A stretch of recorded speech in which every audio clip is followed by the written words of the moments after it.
My name is Evelyn Carter. I'm 29 years old, and until one Friday night, I believed I understood the quiet rules of my own relationship. Not the loud ones people argue about, not cheating accusations or screaming matches. The quiet rules. Who walks a step ahead on the sidewalk? Who reaches for whose hand without thinking? Who says we instead of me? I'd been with Mark for 3 years. 3 years of shared rent, shared routines, shared assumptions. I work as a network security consultant, mid-size firms, boring firewalls, long hours. Mark used to joke that I was married to my laptop.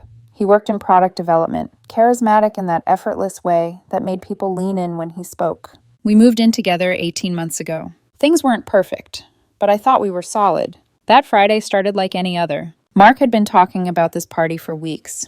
A college friend hosting something big in a converted loft downtown.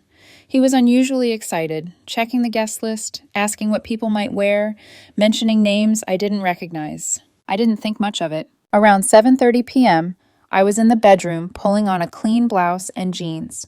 Comfortable, presentable, me. Mark was in the bathroom, door half open, standing closer to the mirror than usual. I heard the cap of his cologne click shut, then his voice, casual, light, like he was asking me to pass the salt. "Hey, Ev? Yeah? At the party tonight?" A pause. "Can you act like you're not with me?" I froze, mid-button, mid-breath. "What?" I asked. He stepped out, still holding his phone, checking his reflection from a different angle. "I just mean, don't be all coupley," he said. "Mingle separately. It'll be more fun." I looked at him properly then. He was wearing a fitted jacket I'd never seen before. Hair styled differently, intentional. "You want me to pretend we're not together?" I asked. He sighed, already annoyed. "It's not like that." "Then what is it like?" He avoided my eyes. "Some people don't really know about us. I don't want it to be awkward." "We live together," I said quietly. "We've been together 3 years." "I know." He finally met my gaze just for a second. "Just trust me, okay? It's easier this way." Easier for who? The question stayed in my throat. Every instinct told me to push, to ask why now, to demand clarity. Instead, something inside me went very still. "Okay," I said. He blinked. "Really?" "Yeah, no problem." 20 minutes later, I pulled up outside the loft. Music thumped through the walls. Mark checked his phone, adjusted his jacket, then opened the door. "Thanks for the ride," he said. "Not thanks for coming, not see you inside. Just thanks for the ride." "Have fun," I replied. He hesitated, just a flicker, then smiled and walked toward the entrance without looking back. I sat there with my hands on the steering wheel. Then I drove home. The apartment felt wrong the moment I stepped inside. Not empty, wrong. Like furniture slightly shifted in a room you know by heart. I closed the door quietly. My heels clicked once against the tile before I slipped them off and left them by the entrance, perfectly aligned out of habit. The clock on the microwave read 8:04 p.m., earlier than I expected. I stood in the kitchen, keys still in my hand, staring at the faint smudge on the counter where Mark had spilled coffee that morning and never wiped it up, a stupid detail. Except tonight, every detail felt sharp. I replayed his voice in my head. "Act like you're not with me. Not can we have space tonight? Not, I need some air. Just erase yourself." I leaned back against the counter and let the silence stretch. No music, no TV, just the low hum of the refrigerator and my own breathing. I wasn't angry. That surprised me. I'd always thought betrayal would feel explosive, hot, loud. This felt clarifying. I walked into the bedroom and opened the closet. Mark's side was cluttered, jackets overlapping, shoes kicked under the rack. My side was neat, folded with intention. I reached for the duffel bag tucked on the top shelf, the old one, navy blue. Still had a frayed zipper from a work trip years ago. I paused with it in my hands. I'm not an impulsive person. I assess risks for a living. I look for vulnerabilities before systems collapse. I don't act on feelings. I trace patterns. And suddenly the pattern was obvious. The way Mark had started stepping ahead of me when we walked. How he'd stopped tagging me in photos. How his answers had grown vague, rehearsed. How he'd been dressing not better, but differently, as if for an audience I wasn't part of. This wasn't about one party. This was an audition, and I wasn't supposed to be seen. I laid the duffel bags on the bed and started packing. Methodical, efficient. Clothes first, work essentials, toiletries, laptop, documents, charger. I didn't take the framed photos, didn't touch the bookshelf. The couch wasn't mine, neither was the TV. I wasn't erasing myself from the apartment. I was extracting myself. An hour passed without drama. No shaking hands, no tears. When I finished, the room looked exactly the same, except for the empty half of the closet. I tore a page from a notebook and wrote slowly, carefully. You wanted me to act like we weren't together. Now you don't have to act. Take care of yourself. I placed the note on the kitchen counter, right next to the coffee smudge. By 10:15, I was in a hotel room near the airport. Neutral walls, clean sheets, no history. I texted my friend Connor. I might need your couch soon. He replied almost instantly. What happened? Call me. I didn't. I sat on the edge of the bed and watched my phone battery drop. No messages from Mark. No missed calls. At 1:12 a.m., my phone buzzed. Unknown number. I answered. Hello? A woman's voice. Anxious. A little unsteady. Is this Evelyn? Yes. This is Sophie, Mark's friend. I'm at the party. My stomach tightened. Is he okay? He's fine, but you need to know what happened. I sat down. What happened? There was a breath on the other end.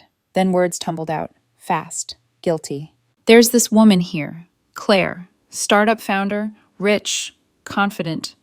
Mark's been talking to her for months, apparently. I didn't know, I swear. I closed my eyes. He invited her tonight, Sophie continued. They were very close, and then he started bragging. Bragging. He told people he had an arrangement, that you were something he needed to cut loose. Dead weight, his words. The room felt very quiet. People asked where you were, Sophie said. Mark laughed and said, What girlfriend? I didn't speak. He tried to say you were just a roommate when things got awkward, but people know you live together. Claire looked uncomfortable. Where is he now? I asked. He's pacing. She locked herself in the bathroom. I thought you deserved to know.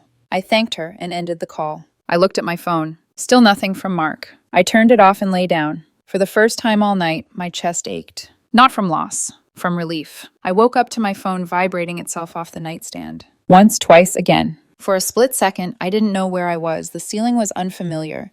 The air smelled like hotel detergent instead of Mark's cologne and burnt coffee. Then memory settled in, heavy, unmistakable. I reached for my phone. 18 missed calls, 34 messages. All from Mark. The first one came in at 1:41 a.m. Where are you? Then, this isn't funny, Evelyn. Answer your phone. I came home and your stuff is gone. What the hell? By 3 a.m., the tone shifted. Can we talk about this? You're overreacting. It wasn't like that. By 5:26 a.m., there was only one word. Please. I stared at the screen without opening a single message. 3 missed calls from his mother, 2 from his sister, 1 from Connor. I answered Connor's call. Ev, he said immediately. Mark showed up here around 6. He looked wrecked, pale, pacing, talking too fast. I didn't let him in. Told him I didn't know where you were. Want me to keep it that way? Yes, I said. My voice sounded steadier than I felt. Thank you. You okay? I looked around the room. White walls. No shared history. I'm getting there. After we hung up, I blocked Mark's number. Instagram, Facebook, every possible door. I wasn't doing it to punish him. I was doing it because I knew myself well enough to know that if I let him speak, he would blur the clarity I'd fought to hold on to. That day passed in a haze of logistics. Apartment listings, lease terms, move-in dates. By Sunday afternoon, I'd signed for a small 1-bedroom in Fremont. Too expensive, too soon. Available immediately. I moved in that evening with my duffel bag and an air mattress Connor insisted I borrow. The place echoed when I walked. No pictures, no couch, just potential. Monday morning, I went to work. My boss glanced at me once and said, You look tired. I am, I replied, which was true, just not in the way he thought. I buried myself in work, firewalls, threat models, systems that responded logically when you applied pressure. That evening, my phone rang again. Unknown number. I hesitated, then answered. Evelyn, Sophie said softly, I know you probably don't want to hear from anyone right now, but I thought you should know. Go ahead. Mark's been telling people you left because you were controlling, that you got jealous and freaked out. I laughed. It surprised both of us. That's not landing the way he thinks, she continued. Too many people saw how he acted Friday night. And Claire? She stopped responding to him completely. I closed my eyes. Good. There's more, Sophie said. He's been posting vague stuff online about toxic relationships, about being free. Just be aware. I deleted social media, I said, but thanks for telling me. You're handling this really well, she said quietly. Am I? After we hung up, I sat on the floor of my empty apartment and finally let it hit me. Not the betrayal, the humiliation. The realization that I'd been slowly edited out of my own relationship long before Friday night. I ordered pizza, ate it straight from the box. Then I watched old sitcoms until my brain shut off. 3 weeks later, Connor invited me to a barbecue. I almost said no. You need to get out, he insisted. Meet people. Also, Sarah's bringing a coworker. He's cool. No pressure. The coworker's name was Ethan. Graphic designer. Dry humor. Easy smile. We talked about nothing that mattered. Bad movies, overhyped restaurants, whether cereal counted as dinner. It felt light. At one point, he said, Connor told me you went through a breakup. He did, huh? He's not subtle. You don't have to talk about it, Ethan added quickly. I know, I paused. But yeah, 3 years. Ended abruptly. His loss, he said, then winced. Sorry, that was... It's okay, I said. I agree. We exchanged numbers. Nothing romantic, just new conversations. Clean ones. Through Connor, I heard Mark had been calling mutual friends, trying to find out where I lived. He'd driven past Connor's place twice, looking for my car. He'd also contacted Ethan through Sarah, asking questions. Sarah told him to leave me alone. That night, Connor watched me closely over beers. You seem better, he said. I'm functional. That's progress. The truth was, I still thought about Mark. Not with longing, with curiosity. How long had he been planning his exit? When did I stop being his partner and start being his liability? And why had it taken one sentence for me to finally listen? The fallout didn't come all at once. It crept in. Quiet messages from people I hadn't spoken to in months. Half questions disguised as concern. Hey, just checking in. Are you okay? Hope everything's all right. I could read between the lines. By Tuesday, Connor confirmed it. He's been talking, he said over the phone. A lot. I wasn't surprised. What version, I asked? That you were controlling, that you checked his phone, that you freaked out over nothing and stormed off. I let out a slow breath. Of course. He's playing it calm, Connor added. Very reasonable. Keeps saying he's worried about you. That almost made me smile. Almost. I didn't defend myself. Didn't clarify. Didn't correct. I knew better. By midweek, his mother sent a long text. Evelyn, I don't understand what happened, but abandoning a relationship without a conversation isn't how adults behave. I read it once, then archived it. His sister left a voicemail. Softer. Careful. I don't know what's true, but Mark's not doing well. If you could just talk to him. Delete. Friday evening, Sophie called again. I thought you should know, she said. People are starting to put things together. Because of the party? Yes. And because Mark keeps contradicting himself. One minute he says you were obsessed with him. The next he says you didn't care at all. Claire's name came up again, Sophie continued. Someone mentioned her, and Mark shut down, changed the subject, got defensive. Good, I said. Let it be uncomfortable. There was a pause. You're colder than I expected. I considered that. I'm not cold, I said. I'm done. That night, I sat on the floor of my apartment and unpacked the last box. Mostly clothes. A mug Connor had insisted I take. A plant someone left behind. The place still felt temporary, but it was quiet. Saturday morning, I went for a run. I hadn't done that in years. Mark used to say it was boring, that it felt pointless. I ran anyway. My lungs burned, my legs protested, but with every step, something loosened inside my chest. That afternoon, a mutual friend texted. Is it true you left because you're seeing someone else? I stared at the screen. Then I typed back one sentence. No, nothing else. An hour later, another message from someone else. Mark's having a rough time. He says he doesn't know what he did wrong. I didn't respond. Sunday evening, Ethan texted. Connor mentioned you might be at the barbecue next weekend. No pressure. Just wanted to say it was nice meeting you.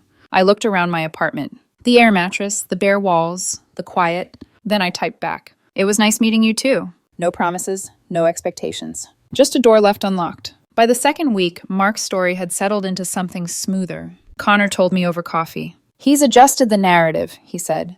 Now it's not that you were jealous. It's that you were distant, cold, checked out. I nodded. That sounds better. It does, Connor agreed, which is the problem. He's telling people he felt lonely, Connor continued. That you were emotionally absent. That he tried to talk to you, but you shut down. I almost laughed. Almost. Because there was a version of that story that sounded true if you didn't know the context. He keeps saying he doesn't understand how things fell apart so fast, Connor added. They didn't, I said. They just stopped being hidden. Sophie confirmed it a few days later. He's telling people you're very independent, she said carefully. That you don't need anyone. That he felt like he was always trying to catch up to you.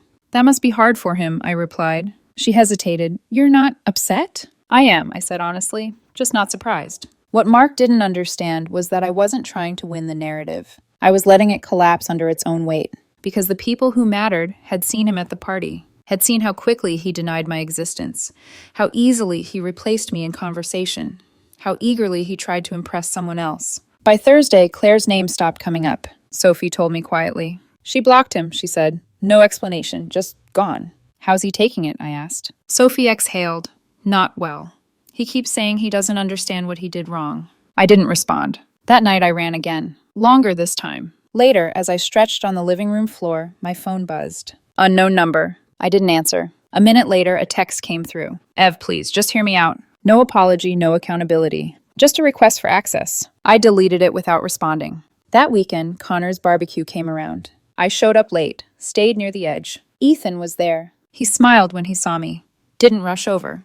Didn't make it a moment. Later, we ended up talking by the grill. You look lighter, he said after a while. Do I? Yeah, he said, like someone who stopped carrying something heavy without realizing how heavy it was. I considered that. Maybe, I said. Across the yard, Connor caught my eye and raised his eyebrows in silent question. I shook my head slightly. Not yet. I wasn't rushing toward anything. Something shifted after the barbecue. Not dramatically, just space. Ethan didn't text right away. Neither did I. And I noticed that the absence of constant checking didn't spike my anxiety. A few days later, he sent a simple message. I found a coffee place near Fremont that doesn't burn their espresso, if you ever want to test that theory. I stared at the screen longer than necessary. Then I replied, I'm willing to risk it. We met on a Wednesday evening. Nothing dressed up, no expectations. I wore a sweater I liked because I liked it. He showed up 5 minutes early and didn't comment on it like it was a personality trait. We talked. About work, about cities we'd almost moved to, about the strange grief of giving up routines more than people. He didn't ask about Mark. I appreciated that more than he probably knew. At one point, I said, I'm not in a great place for anything complicated. He nodded. I'm not in a great place for anything performative. That made me laugh. We didn't label it a date. It felt like oxygen. Meanwhile, Mark's presence hovered at the edges of my life like static. Through Connor, I heard he'd started calling people late at night. Did she say anything about me? Do you think she's seeing someone? Was she always this cold, or is it just me? Connor shut it down every time. He's spiraling, Connor told me one evening, but not in a self-reflective way.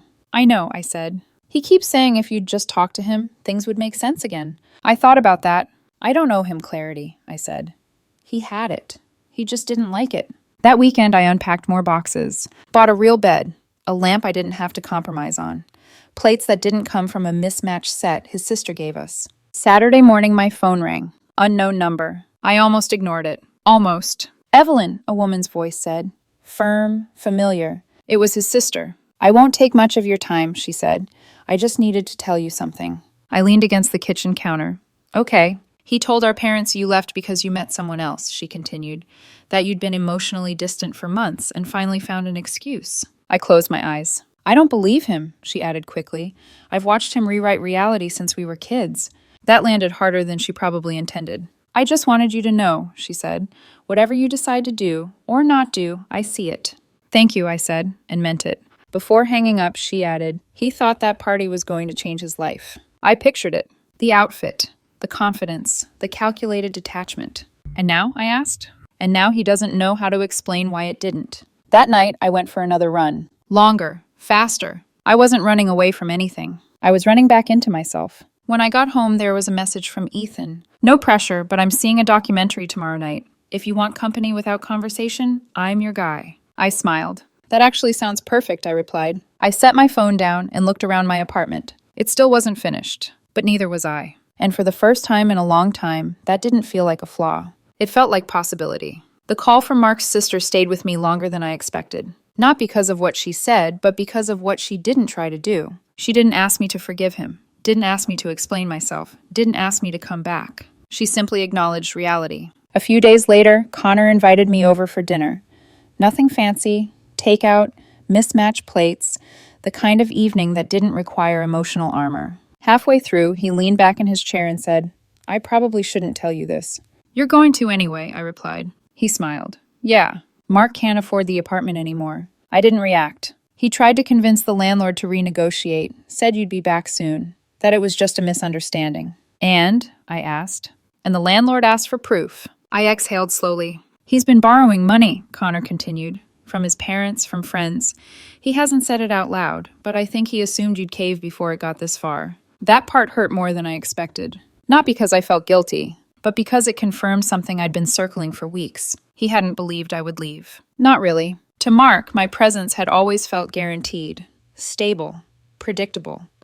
Something he could step away from and return to at will. Later that night, Sophie texted me. "I don't want to gossip," she wrote, "but I think you deserve to know." I waited. He tried to reach Claire again, sent a long message, apologized, took responsibility for misrepresenting things. I imagined him typing it, careful phrasing, selective honesty. She didn't respond, Sophie added, but her assistant did, told him not to contact her again. I stared at the screen. No triumph, no satisfaction, just a quiet sense of inevitability. The following weekend, I ran into someone from Mark's extended friend group at the grocery store. We exchanged polite hellos. As we parted, she hesitated. "I was at the party," she said. I nodded. "I know." She winced. "I'm sorry, for what it's worth. No one thought that was okay." "Thank you," I said. And I meant it.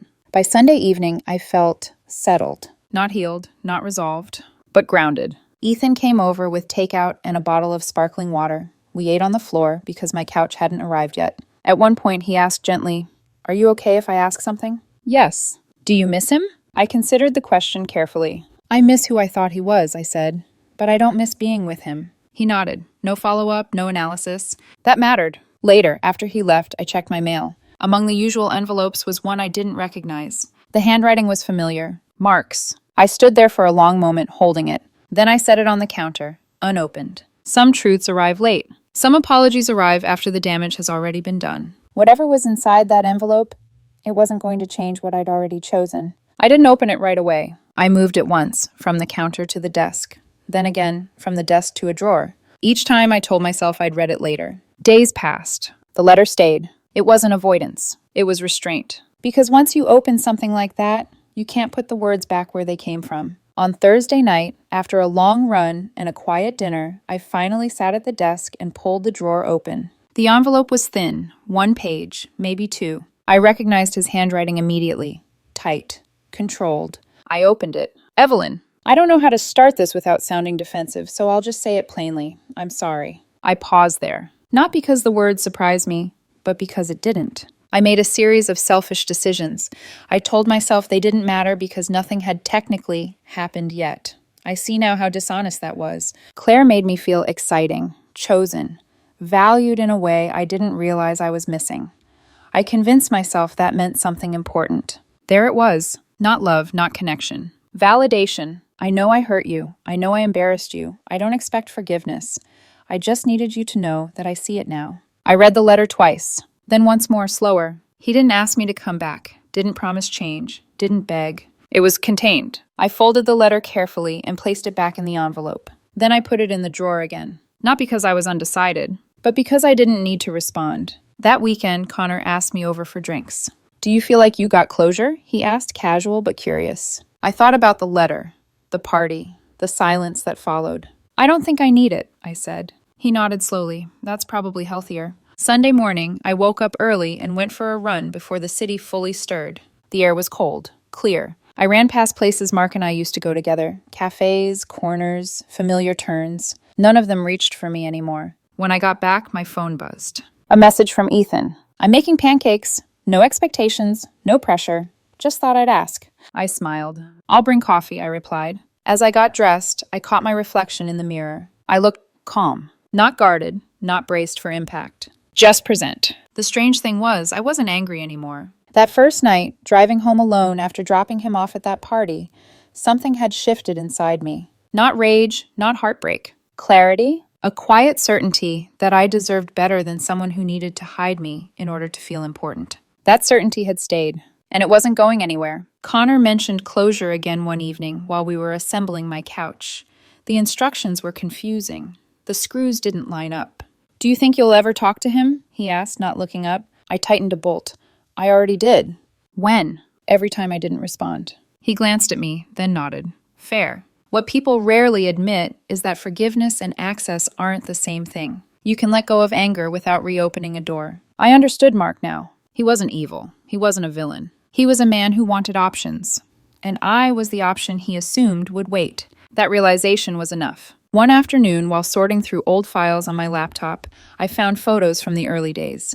Candid ones, messy hair, lazy smiles. I didn't delete them. I closed the folder. Ethan and I kept seeing each other, slowly, intentionally. No labels, no future talk. We cooked together, watched documentaries, sat in comfortable silence. One night, as we were washing dishes, he said, "You don't flinch anymore." I looked at him. At what? At quiet, he said. At being alone in a room with someone. I let that settle. He was right. With Mark, silence had always felt like a warning. Now it felt like space I could breathe in. A few days later, Mark's sister texted one last time. "He's moving back in with our parents," she wrote. "Just thought you should know." I stared at the message for a moment. Then I typed back. "I hope he figures things out." And I meant it. That night, I lay in bed listening to the city outside my window. Cars passing. Distant laughter. Life continuing without checking in with me first. It felt right. 4 months after this party, I barely recognized the woman who'd sat in that car with her hands on the steering wheel, watching a man walk away from her without looking back. Not because I'd hardened, but because I'd stopped shrinking. My apartment in Fremont finally felt lived in. A real bed. A couch that faced the window instead of the TV. A bookshelf that held more than shared memories. I'd built something quiet, intentional. One evening, while sorting mail, I found a folded piece of paper tucked into an old notebook. The note, the one I'd left on the counter the night I packed my bag. "You wanted me to act like we weren't together. Now you don't have to act." I'd taken a photo of it before leaving. At the time, I didn't know why. Now it felt like a marker. The exact moment my life split into before and after. Ethan came over later that night. We cooked together. Music low, no urgency, no performance. As we ate, he asked, "Do you ever think about how different things could have been?" I considered the question. "Sometimes," I said, "but not in a way that makes me wish I'd stayed." He nodded. "That's usually how you know." He was right. The truth was, I'd already had my answer that night. Not when Sophie called, not when Mark begged, not when the letter arrived. But earlier, in the bathroom doorway, with eyeliner in his hand, when he asked me to erase myself for his convenience. That was the moment. The clarity didn't come from betrayal. It came from the request. When someone tells you who they need you to be in order to want you, and that person requires you to disappear, you don't negotiate. You listen. The next morning, I went for a run as the city woke up around me. Cool air, steady rhythm, my breath even. I wasn't running from anything. I was running toward a life that didn't require me to audition for space. I don't hate Mark. I don't regret loving him. But I'm grateful to him, of all people, for saying the quiet part out loud. Act like you're not with me. I took his advice, and I haven't looked back since.